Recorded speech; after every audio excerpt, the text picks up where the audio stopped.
Okay, thanks for watching. You're watching the Fox Business Network. Let's welcome back to the show. Look who's here with us, Texas Republican Senator Ted Cruz. Senator, it's so good to have you back on. So you led a Senate delegation in a tour of the Texas-Mexico border today. Can you tell us what happened? Sure, Elizabeth, it's great to be with you again. I'm actually still down in South Texas in the Rio Grande Valley, and I led a team of 18 senators. 18 U.S. senators came down to the valley to see firsthand the crisis that is unfolding here. And we spent last night, we went and joined the Border Patrol agents at their 10 p.m. muster and then took the time to thank those incredible heroes who stand up and defend our nation. And then we joined them on a midnight patrol and went down to the Rio Grande, saw illegal immigrants crossing in large numbers. We saw traffickers on the Mexican side of the river preparing to cross. And then today we visited detention facilities, in particular the Donna detention facility, which is a giant tent city that has been constructed in response to this overwhelming crisis that's unfolding on the border.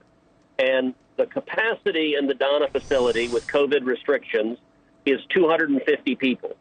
It has right now about 4,000 people in it. So it is over 1,500 times, 500% of its capacity. And we saw the Biden cages. We saw cage after cage after cage that the Biden administration has filled with kids. They are packed in there. They're not 6 feet apart or 3 feet apart. They're side by side. And the rate of COVID positivity in the Donna facility is about 10%. What they're doing is inhumane. It's unconscionable, and it was preventable. It's the direct result of political decisions the Biden administration has made. So were you taunted? Were you and other senators taunted by human and drug traffickers across the Rio Grande River? Did that happen? Yeah, well, it did. So we took a trail down to the river, and we were at the river's edge, and a group of senators and Customs and Border Patrol agents were there, and we were looking and shining our lights. And on the other side of the river were several traffickers who saw our lights, and I'm sure they assumed we were CBP officers, and they saw our lights there, and so they began shining flashlights at us, which actually they had very high-power flashlights, so they were able to just light us up from across the river, and they began yelling and taunting from across the river. And what the CBP agents told me is they do that routinely, that anytime they see a Border Patrol agent, they taunt them because right now the border is open, and these human traffickers know that they can bring people in with impunity. And we're seeing, last month we saw over 100,000 illegal immigrants detained, and it is only getting worse. This month is projected to be over 140,000. The Biden administration is detaining over 15,000 children right now. And so the traffickers are feeling unbeatable because the Biden administration refuses to enforce the law against them. Yeah, Democrat Henry Cuellar of Texas says they're making hundreds of millions of dollars because of the president's weak policies here. President Biden said effectively that people are coming here because he's, quote, a nice guy. Senator, let's listen to President Biden here.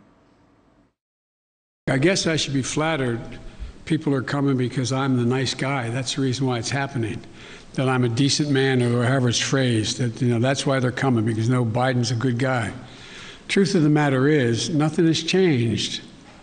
As many people came, 28% increase in children to the border in my administration, 31% in the last year in 2019 before the pandemic in the Trump administration.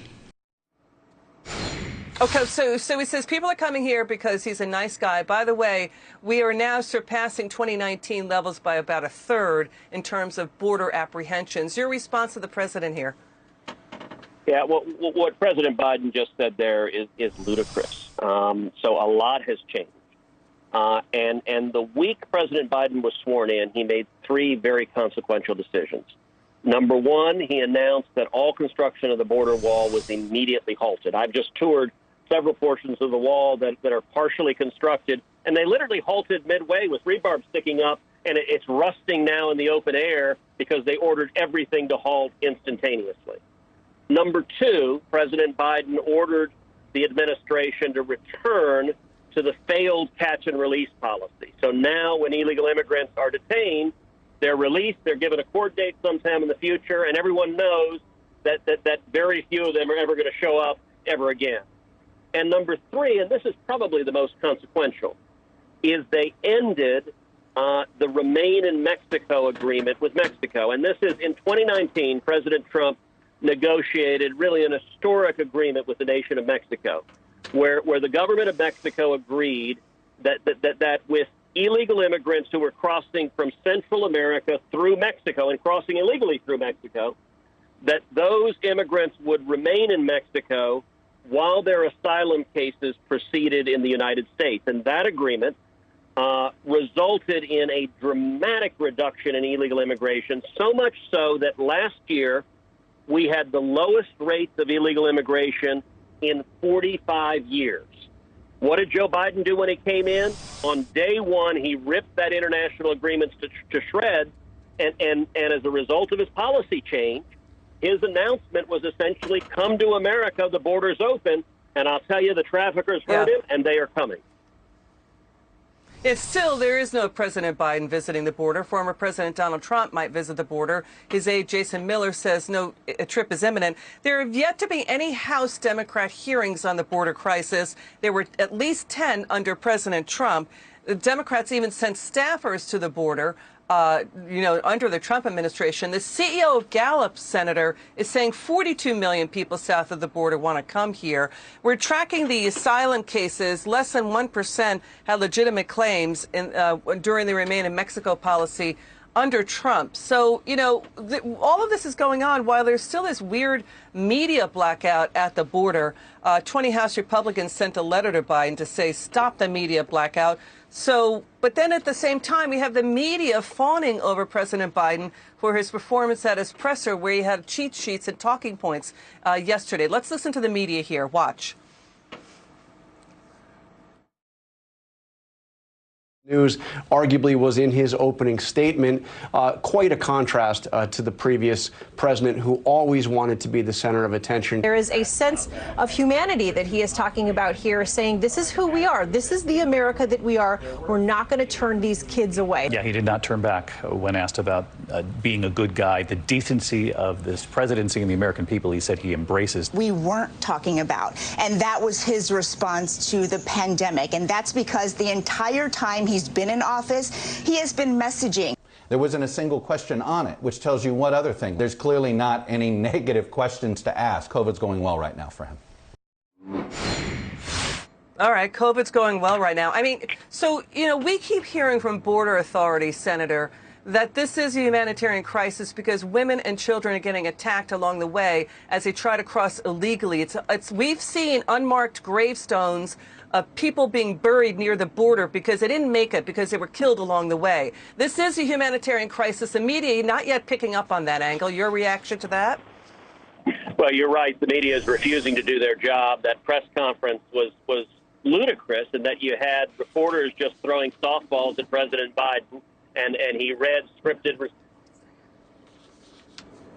from his notes. That there were not the hard questions that needed to occur about what's happening on the border. I can tell you that last night, as we were joining the Border Patrol on their midnight patrol, we saw just caravans of illegal immigrants coming, young children coming. We saw in one detention facility that's been erected just under the bridge of a highway, that there were hundreds of kids just in pens outside. So they're sleeping on the ground outside, covered in reflective emergency blankets. We saw several mothers with infant children who were nursing, who were just coming in droves. We also saw, when we were out on the boat with Texas DPS, we saw a dead body floating in the river of someone who attempted to cross the river and didn't make it. This is a humanitarian crisis, and the COVID situation in these detention facilities, the Donna facility, has a 10% positivity rate. They are releasing, the Biden administration is releasing illegal immigrants who are testing positive for COVID at a rate 7 times higher than the U.S. population. And apparently you just played a clip from the media saying COVID's going great, other than releasing thousands of illegal immigrants that are potentially COVID positive. Wow. Senator, thank you for the update. We're so grateful you came on, and thanks for your insights and perspective there. We'll have you back on soon. Senator Ted Cruz at the border just now. Thank you, Senator.